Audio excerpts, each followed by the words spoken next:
नमस्कार दोस्तों, आप सभी का स्वागत है टारगेट विद नीतीश में। दोस्तों, आज के इस एपिसोड में हम क्लास 9th का मैथ शुरू कर रहे हैं और जो पहला टॉपिक हम क्लास 9th का आज पढ़ेंगे पोलिनोमियल्स उसका नाम है। और पोलिनोमियल्स आप भी पढ़े होंगे, काफी इंपॉर्टेंट टॉपिक है और आप जानते हैं कि क्लास 9th पर ही बेस होता है कंप्लीटली 10th। तो आइए शुरू करते हैं आज का ये महत्वपूर्ण भाग। आज का जो टॉपिक है आप बोर्ड पे देख चुके हैं कि पोलिनोमियल्स है, जिसको हिंदी में जो है बहुपद के नाम से जानते हैं। और पोलिनोमियल्स को समझने से पहले हमें कुछ जो टर्म्स हैं उस पे फोकस करना अति आवश्यक है। जैसे कि आप एक टर्म आप ले सकते हैं, एक चर होता है, चर जिसको जो है आप वेरिएबल्स कहते हैं। इसी तरह एक जो टर्म होता है अचर होता है, जिसको जो है हम कांस्टेंट कहते हैं, कांस्टेंट। तो इन्हें समझना सबसे पहले जरूरी है। तो वेरिएबल्स किसे कहते हैं? वेरिएबल्स उसे कहते हैं जिसका फिक्स न्यूमेरिकल वैल्यू नहीं होता, यानी कि अंकीय मान जो होता है उसका फिक्स नहीं होता है, बदलता रहता है। जैसे कि आप मैथमेटिक्स में जब इक्वेशन सॉल्व करते हैं तो x का वैल्यू जो है कभी 1 आता है, कभी 2 आता है, कभी 1/3 आता है। इस तरह करके जो है विभिन्न मान आते हैं, यानी कि मान जो है x, y, z जो है ये आपके चर हैं। इसी तरह अगर अचर की बात की जाए तो अचर जो है कांस्टेंट उन्हें कहते हैं जिनका फिक्स्ड न्यूमेरिकल वैल्यू होता है, यानी कि एक का मान कभी भी एक ही होगा, चाहे आप अमेरिका में चले जाएं या स्विट्जरलैंड में चले जाएं, 1 का मान 1 ही होगा। इसी तरह 2 का मान कहीं नहीं बदलेगा, 3 का भी मान कहीं नहीं बदलेगा। इस तरह के जो भी शब्द हैं 1/2 का मान 1/2 ही रहेगा, चाहे आप अमेरिका जाएं या ब्रिटेन जाए, कोई मान में परिवर्तन नहीं आएगा। तो इन्हें अचर कहते हैं जिनका मान हमेशा फिक्स रहता है, यानी जिनका न्यूमेरिकल वैल्यू जो होता है वो हमेशा फिक्स होता है। तो आप वेरिएबल्स और कांस्टेंट समझ गए होंगे। आगे बढ़ते हैं। अगला जो टॉपिक है हमको समझना यहां जरूरी है, अलजेब्रिक एक्सप्रेशन किसे कहते हैं? Algebraic expression. अलजेब्रिक एक्सप्रेशन जब हम समझ लेंगे तो पोलिनोमियल्स को समझने में हमें आसानी होगी। अलजेब्रिक एक्सप्रेशन जो होता है, आप अलजेब्रिक एक्सप्रेशन को अगर डिफाइन करना हो तो आप डिफाइन कर सकते हैं कि चर और अचर के सम्मिलन से बना, जिसमें प्लस और माइनस से जो है इनके बीच सेपरेशन हुआ हो, उसे ही जो है हम अलजेब्रिक एक्सप्रेशन कहते हैं। जैसे अगर x + y है +5 है, तो इसमें आप देख रहे हैं कि ये जो है चर है और ये अचर है, और इनके बीच में जो है प्लस साइन जो है प्रयोग हुआ है, और इस तरह जो है ये अलजेब्रिक एक्सप्रेशन का निर्माण हुआ है। इसी तरह अगर x - y + 2z लिखते हैं +7, ये भी अलजेब्रिक एक्सप्रेशन है, क्योंकि हम लोग डिफिनीशन पढ़ चुके हैं कि अलजेब्रिक एक्सप्रेशन हम उसे कहते हैं, यानी कि बीजगणितीय व्यंजक, जिसमें चर और अचर के सम्मिलन से जो है एक अंक बनता है, एक एक्सप्रेशन बनता है, जिसमें x + y + 5 या x - y + 2z + 7 इस तरह लिखा होता है। तो इसे हम अलजेब्रिक एक्सप्रेशन कहते हैं। आशा करता हूं कि आप अलजेब्रिक एक्सप्रेशन समझ गए होंगे। अब हम समझेंगे कि terms of N algebraic expression. Terms of N algebraic expression. Terms of N algebraic expression. Algebraic expression. Terms of N algebraic expression किसे कहते हैं? जैसे आप यहां अलजेब्रिक एक्सप्रेशन जब देख रहे हैं तो इसमें कितने पद हैं, यानी कि कितने टर्म हैं, उनकी संख्या को ही हम जो है terms of N algebraic expression कहते हैं। जैसे x + y + 5, इसमें 3 टर्म्स हैं। अब प्रश्न उठता है कि आप टर्म्स की पहचान कैसे करेंगे? तो टर्म्स जो है वो प्लस और माइनस साइन द्वारा जो है एक दूसरे से पृथक होते हैं। यहां पे आप देख रहे हैं कि प्लस साइन द्वारा जितने भी चीज पृथक हैं वो सभी टर्म्स कहलाएंगे, 1 terms, 2nd terms and 3rd terms. तो आप कह सकते हैं कि ये जो अलजेब्रिक एक्सप्रेशन है इसमें 3 टर्म्स है। इसी प्रकार अगर इस अलजेब्रिक एक्सप्रेशन की बात की जाए तो x y + 2z + 7, यहां पे प्लस से जो है 7 और 2z अलग है। इसी तरह y + 2z, इस प्लस से जो है y और 2z अलग है, और यहां माइनस से जो है x और y अलग है। तो इसमें हम कह सकते हैं 1 2 3 4 टर्म्स कुल हैं इसमें। तो terms of N algebraic expression भी आप समझ गए होंगे। अब आगे बढ़ते हैं।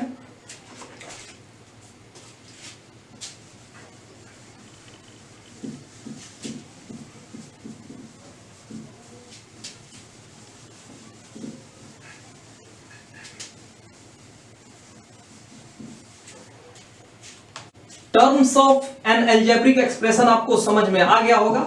Terms of N algebraic expression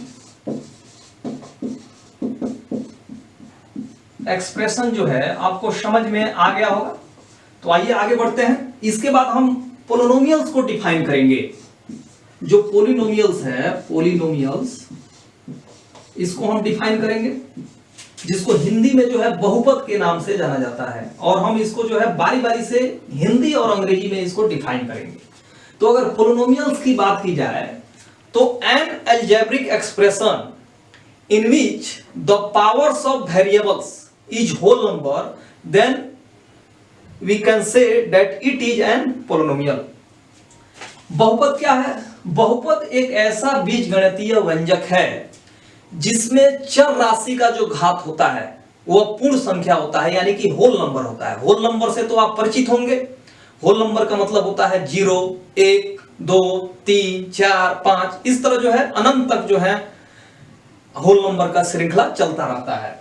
तो पोलिनोमियल्स आप समझ गए होंगे कि पोलिनोमियल्स कभी भी आपको, अगर आपसे पूछा जाए, कोई भी अलजेब्रिक एक्सप्रेशन आपके सामने रखा जाए, तो आप देखेंगे कि उस अलजेब्रिक एक्सप्रेशन में जो चर राशि है, यानी कि वेरिएबल्स है, जिसका मान परिवर्तित होता रहता है x y z, उसका जो डिग्री है यानी कि पावर है वो होल नंबर है कि नहीं। अगर होल नंबर है तो वो पोलिनोमियल्स कहलाएगा, अगर होल नंबर नहीं है तो वो पोलिनोमियल्स नहीं कहलाएगा। उदाहरण के रूप में हम देख सकते हैं कि सपोज दैट अगर हम x प्लस वाई प्लस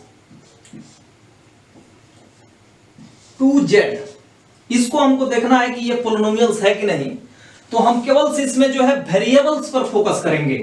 तो वेरिएबल्स आप देख रहे हैं, इसमें कुल 3 वेरिएबल्स हैं, x, y और z। इस पे हम पावर देखेंगे। जब पावर देखेंगे तो यहां हम देख रहे हैं 1 पावर है, यहां पे भी 1 पावर छिपा हुआ है, यहां पर भी 1 पावर छिपा हुआ है। और जैसा कि आप जानते हैं डिफिनेशन के अनुसार कि बहुपद उसे कहते हैं, उस बीजगणितीय व्यंजक को कहते हैं जिसमें चर राशि का जो घात है वो पूर्ण संख्या हो, यानी कि होल नंबर हो, 0 1 2 3 4 5 6 7 इत्यादि हो। तो यहां आप देख रहे हैं कि जो ये आपका वेरिएबल्स है, इसका जो पावर है 1 1 1 है, जो होल नंबर है। इस प्रकार ये बहुपद होगा। इसी तरह अगर दूसरा एग्जांपल हम लें, x 1/2 प्लस 6, ये पोलिनोमियल्स है कि नहीं, तो ये पोलिनोमियल्स नहीं होगा, क्योंकि डिफिनेशन के अनुसार बहुपद उसे कहते हैं जिसमें चर राशि का घात जो है वो पूर्ण संख्या हो। इसमें आप चर राशि का घात देख रहे हैं कि पूर्ण संख्या नहीं है, बल्कि एक फ्रैक्शन है, 1/2 है। और पूर्ण संख्या के अंतर्गत कौन सा आता है? 0 1 2 3 4 5 6 7 इत्यादि आते हैं। इस प्रकार ये बहुपद नहीं होगा। इसी प्रकार अगर हम x 1/2 पावर 2 की बात करें कि बहुपद है कि नहीं, तो इसमें जब आप इसको फाइनल रूप से जब हॉल कीजिएगा तो 1/2 इंटू 2 होगा, तो 2 से 2 कैंसिल हो जाएगा, फाइनल रूप से हमें रिजल्ट x प्राप्त होगा। तो इसका भी जो पावर है 1 है। इस प्रकार जो है x 1/2 का होल ट्वाइस जो है होल नंबर है, इसके कारण जो है ये बहुपद होगा। इसी तरह अगर x पर 1/3 आपसे पूछा जाए कि बहुपद है कि नहीं, तो ये बहुपद नहीं होगा, क्योंकि इसका जो पावर है वो होल नंबर नहीं है। केवल हमको चर राशि पे फोकस करना है। अगर x प्लस √2 3 दे दिया जाए, √2 y दे दिया जाए, और आपसे पूछा जाए कि ये बहुपद है कि नहीं, तो ये बहुपद नहीं होगा।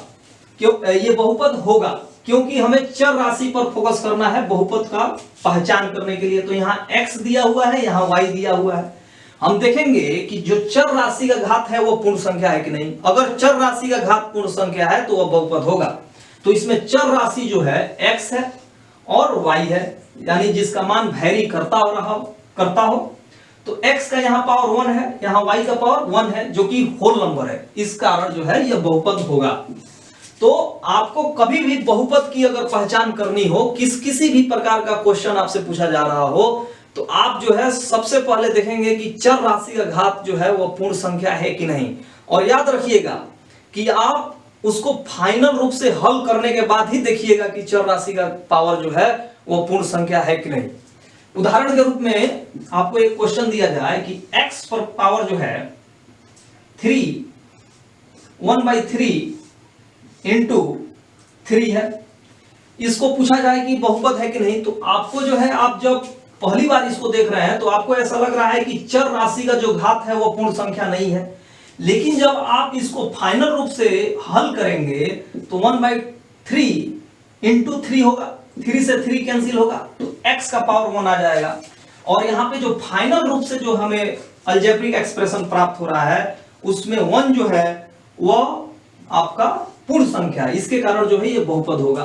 तो आशा करता हूं कि आपको बहुपद अच्छा से समझ में आ गया होगा, पोलिनोमियल्स आपको समझ में आ गया होगा। आइए आगे बढ़ते हैं।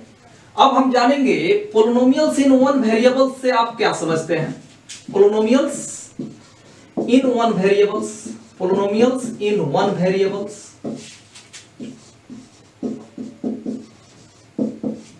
प्लस पोलिनोमियल्स इन टू वेरिएबल्स,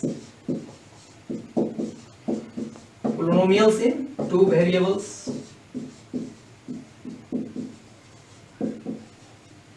तो पोलिनोमियल्स इन वन वेरिएबल, जैसे कि हम लोग पोलिनोमियल्स पढ़ चुके हैं कि पोलिनोमियल्स जो है एक ऐसा अलजेब्रिक एक्सप्रेशन होता है जिसमें चर राशि का घात जो होता है वो पूर्ण संख्या होता है। तो पोलिनोमियल्स इन वन वेरिएबल्स की बात यहां पर की जा रही है। तो पोलिनोमियल्स इन वन वेरिएबल्स उस पोलिनोमियल्स को कहते हैं जिसमें केवल एक ही वेरिएबल्स आया होता है। वेरिएबल से आप तो भली भांति परिचित होंगे कि x, y, z को हम जो है वेरिएबल्स कहते हैं, जिसका मान जो है बदलता रहता है। तो पोलिनोमियल्स इन वन वेरिएबल्स का अगर हम उदाहरण लें तो x प्लस 5 हो जाएगा। ये पोलिनोमियल्स भी है और इसमें केवल एक वेरिएबल्स आया है। इसी प्रकार अगर y square plus y plus 2 की बात करें तो ये भी जो है पोलिनोमियल्स इन वन वेरिएबल्स होगा, क्योंकि इसमें भी जो है एक ही वेरिएबल्स आया है y। इसी तरह अगर z प्लस y अगर करें हम तो ये जो है पोलिनोमियल्स इन वन वेरिएबल्स नहीं होगा, क्योंकि इसमें जो है दो वेरिएबल्स आए हैं z और y। तो पोलिनोमियल्स इन वन वेरिएबल्स आप समझ गए होंगे। पोलिनोमियल्स इन वन वेरिएबल्स उस पोलिनोमियल्स को कहते हैं जिसमें केवल जो है एक ही चर राशि आया हो, यानी कि x, y, z में से कोई एक ही आया हो। इसी तरह अगर पोलिनोमियल्स इन टू वेरिएबल्स की बात करेंगे तो पोलिनोमियल्स इन टू वेरिएबल्स उस पोलिनोमियल्स को कहते हैं जिसमें दो चर राशि आए हों। तो दो चर राशि आए हो, इसका उदाहरण आप z प्लस y को ले सकते हैं, या x square plus y plus z। ये जो है पोलिनोमियल्स इन टू वेरिएबल्स नहीं होगा, लेकिन जैसे ही हम z को कैंसिल करेंगे, यहां पे 5 लिख देंगे, तो आप देख रहे हैं यहां पर x आया है, यहां पर y आया है। तो इसको जो है हम पोलिनोमियल्स इन टू वेरिएबल्स कहेंगे, क्योंकि इस पोलिनोमियल्स में दो जो है आपके वेरिएबल्स आए हैं। इसी तरह y प्लस z प्लस 7, ये भी जो है पोलिनोमियल्स इन टू वेरिएबल्स है। आप समझ गए होंगे कि पोलिनोमियल्स इन वन वेरिएबल्स क्या है और पोलिनोमियल्स इन टू वेरिएबल्स क्या है।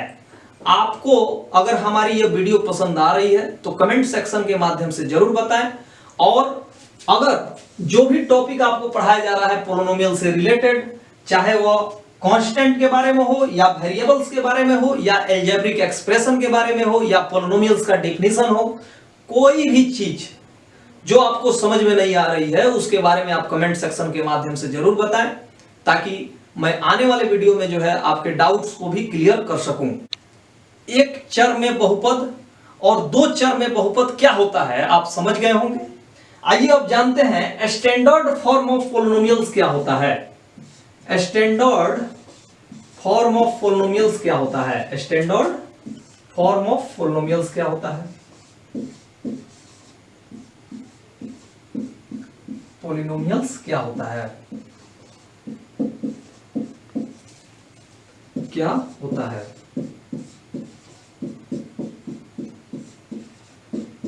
स्टैंडर्ड फॉर्म ऑफ पॉलिनोमियल्स जो होता है, अगर कोई भी अलजेब्रिक एक्सप्रेशन आपके सामने रखा जाए उसको असेंडिंग या डिसेंडिंग ऑर्डर में सजा देना ही स्टैंडर्ड फॉर्म ऑफ पॉलिनोमियल्स कहलाता है। उदाहरण के रूप में हम देख सकते हैं, सपोज दैट आपके पास एक पॉलिनोमियल्स है x to the power 5 plus x to the power 4 y to the power 2 plus 5। तो यह जो है पॉलिनोमियल्स स्टैंडर्ड फॉर्म में कहलाएगा, क्योंकि यहां पे जो है इसको हम डिसेंडिंग ऑर्डर में लिखे हैं। डिसेंडिंग ऑर्डर मतलब घटते क्रम में लिखे हैं। सबसे पहले जो पावर है x टू द पावर 5 है, सबसे ज्यादा पावर है इस पे, फिर से x पर पावर 4 है, y पर पावर 2 है और बाद में जो है कांस्टेंट है। तो इसको हम जो है स्टैंडर्ड फॉर्म ऑफ पॉलिनोमियल्स कहेंगे। या अगर इसको हम 5 plus y2 plus x4 plus x5 के रूप में भी लिखे हैं, जैसा कि आप देख रहे हैं कि असेंडिंग ऑर्डर में है, इसको भी जो है हम क्या कहेंगे, स्टैंडर्ड फॉर्म ऑफ पॉलिनोमियल्स कहेंगे। यानी कि बहुपद को मानक रूप में इसी तरह लिखा जाता है। हिंदी मीडियम वाले जो स्टूडेंट हैं इसको कहेंगे अगर उनसे पूछा जाएगा कि बहुपद को मानक रूप में कैसे लिखा जाएगा, तो या तो आप जो दी गई अलजेब्रिक एक्सप्रेशन है यानी कि बीजगणितीय व्यंजक है उसको या तो आप घटते क्रम घातों में लिख दें या बढ़ते क्रम के घातों में लिख दें। तो उस स्थिति को जो है हम स्टैंडर्ड फॉर्म ऑफ पॉलिनोमियल्स की संज्ञा देते हैं। तो ये बात आपको समझ में आ गई होगी। लेकिन अगर जो है अगर इस तरह की कंडीशन आती है y to the power 3 5 plus 6x plus y square, तो ये जो है स्टैंडर्ड फॉर्म ऑफ पॉलिनोमियल्स नहीं कहलाएगा, क्योंकि इसमें आप देख रहे हैं कि यह जो अलजेब्रिक एक्सप्रेशन है न ही जो है असेंडिंग ऑर्डर में है और न ही डिसेंडिंग ऑर्डर में है, यानी कि इसके घातों को न तो घटते क्रम में सजाया गया है और न ही बढ़ते क्रम में सजाया गया है। इसको स्टैंडर्ड फॉर्म में अगर हमें चेंज करना है तो सबसे पहले हम क्या करेंगे, सबसे पहले इसमें हम y3 को रखेंगे, उसके बाद जो है y2 को रखेंगे, उसके बाद 6x और लास्ट में हम 5 को रखेंगे। या सबसे पहले हम 5 को रखें, उसके बाद 6x को रखें, उसके बाद y स्क्वायर को रखें और लास्ट में y3 को रखें। तो इस तरह जब हम लिख देंगे कि घातों के बढ़ते क्रम या घटते क्रम में जब हम सजा देंगे किसी भी पॉलिनोमियल्स को, तो उसको हम बोलेंगे standard form of polynomials. Standard form of polynomials कहेंगे और हिंदी मीडियम वाले जो उसको कहेंगे बहुपद का मानक रूप, इसको हम संज्ञा देते हैं। तो इस एपिसोड से अब अपने दोस्त यानी नीतीश कुमार को दीजिए इजाजत। अगर आपको हमारी ये प्रस्तुति पसंद आ रही है तो आप कमेंट सेक्शन के माध्यम से जरूर बताएं और इसके अगले भाग में जरूर बने रहिएगा टारगेट विद नीतीश पर। पॉलिनोमियल्स के पार्ट 2 में मैं फिर मिलूंगा आपसे, तब तक के लिए शुभ विदा, नमस्कार।